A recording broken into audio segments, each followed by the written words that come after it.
Cool, we're on. Good morning. How's it going? Happy Monday. Oh, another week, another set of events, another opportunity to shine and show up and do what you said you were going to do, right? So today we're going to talk about focusing in on the right levels of success, the right topics of success, and how we get to where we want to be, right? I get it's bank holiday, so I'm probably not convinced there's going to be many people live this morning. But if you're watching back, let us know that you're watching back. So let's get on with it. Welcome to the Rise to Thrive show. I am your host, James Boardman. And if you are coming through, then please do let me know by hitting a love heart button. And I want you to comment underneath below what success you chase. So what success do you chase? All right, guys. So I'm going to be open and honest here. Like, this is almost like part of the reflection that I've been doing this morning, right? I've been thinking back in the last 10 years about my journey, and I've been thinking about the type of success that I've been trying to chase, right?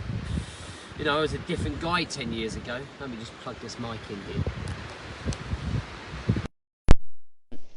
I was a different guy 10 years ago, very different guy compared to who I am today. And, you know, I'd probably say that out of those 10 years, I misplaced my relationship with success. And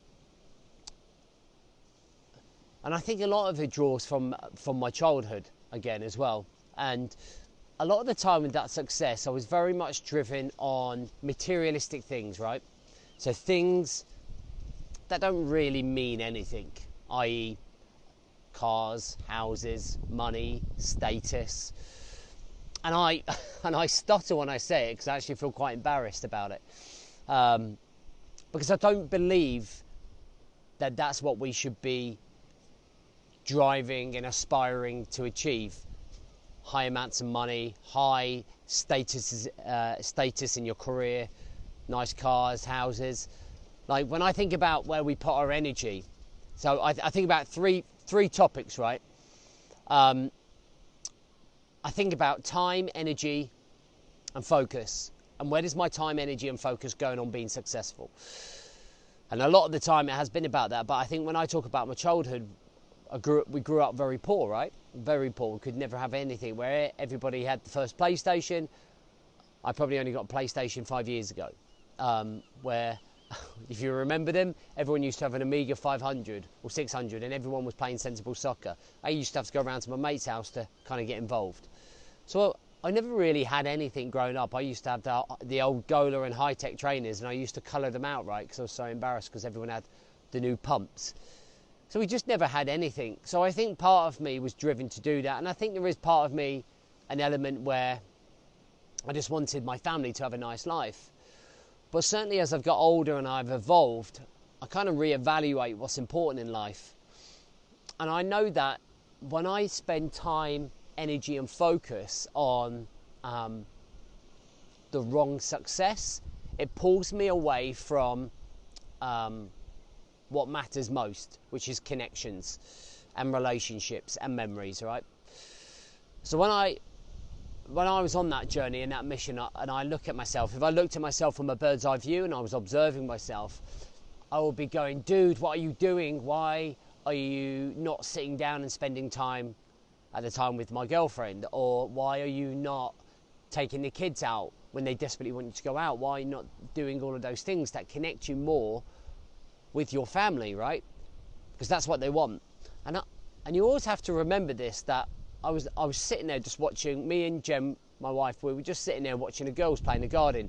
We sat there for 15 minutes in silence just watching our two girls playing in the garden. And it was such an amazing moment because we've got a 5-year-old and a 14-month-year-old just having this incredible like interaction, and they were just playing together and smiling together, and it just brought such happiness. And it made me feel like, man, I feel like a real success as a father. Like, when I look at those two girls and I think about bringing them up, and I feel like I look at my big two and I think at how amazing they were at a wake I went to yesterday. And and how good they are and how caring they are and how nurturing they are. And it just makes you think, man, I feel like a really successful father. Something that I don't think a lot of us turn around and say, we are successful fathers or husbands or wives. When we see that success, right? The ROI of my time, energy and focus is seeing these girls play together, is seeing them communicate, seeing that connection. And I think when you look at the most rawest form of success, that real organic, internal happiness, mentally, emotionally and physically, that type of success, that's the stuff that lasts for me, right? That incident I was just showing you there, all the time, down here on the promenade, when I'm thinking about it, it makes me smile. I don't smile when I think about if I've ever bought a car. I'm really proud of the house that we bought for the family. But I don't sit there and think about what doesn't make me happy is like the money side of things. What doesn't make me happy really is materialistic things. So I don't chase those things anymore. And I don't consider them successes. And I look at actually out there in a bigger world and I think to myself, all these people that are trying to tell you to get rich, tell you to live this lifestyle. And I think it all is BS. Do you know what I mean? And it draws people further and further away to the point where they become disconnected from the people that they love the most, right? They become disconnected from the things that are most important. Because when you die, no one's going to remember your car. No one's going to remember that you earned money. No one's going to remember the materialistic things. What they will remember and what they will feel is how envious they were of you, of how connected you were with your family, what a great relationship you had, how attentive you were to their needs and how much you supported them. You know, and then it breaks it down to legacy. Right?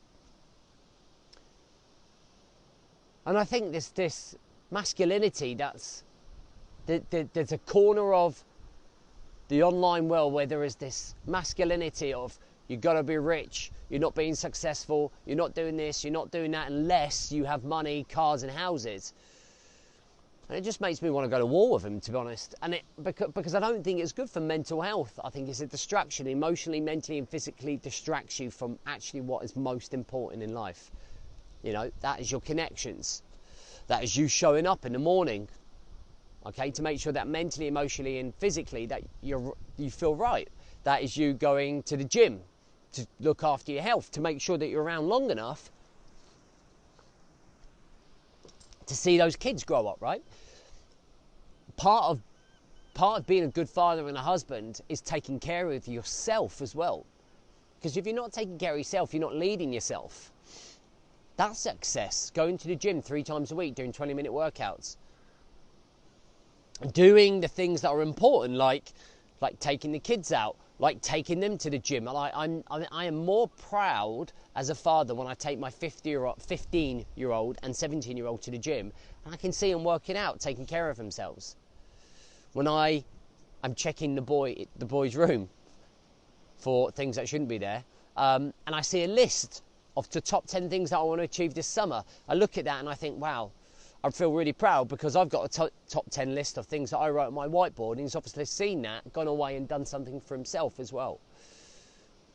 There is so much more, there are so many more elements to success than money, cars, houses, job titles. And I think sometimes we forget that. And I think sometimes we have to reevaluate where our time, energy and focus is going to achieve that success. Yes, by the way, yes, have a successful career. Yes, build up a nice life for your family. Yes, buy yourself a car if you want to.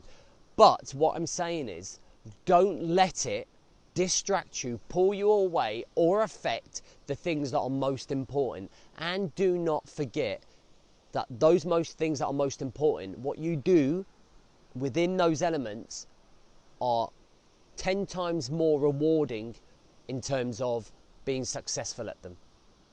Okay? No one's saying don't be successful. I'm just saying get your priorities in check. Make sure that you're doing it the right way. Make sense? All right, guys. I hope that helps. It's something I feel quite passionate about, and I feel that there is a lot of people out there who are influencing men the wrong way, who are making them feel like they have to go out there and grind and hustle and do all of the things that they've got to go and do, otherwise they're a failure, which is like rubbish. All right, so I just want to reconnect you with your own purpose and mission. You already know what I'm talking about, but sometimes you can forget, and if you're honest with yourself, you'll admit that, like we all do every now and then, you know. And for me, the flick switched when I was on holiday. When I was on holiday at the start of this month, it flicked, and it hasn't flipped back. And I am seeing the world in a different light at the minute, and building on top of that as my foundation. That was my foundation, that holiday, right? And I'm building the next 7 years of my life around that perspective. And I think that's what's really, really important, to make sure that we all realise that. Because the things that are most important to me are back at the house. That's where my time, energy and focus has got to be successful. To feel like I'm getting that success, right? Right, listen, have an amazing day, and I'll catch up with you soon.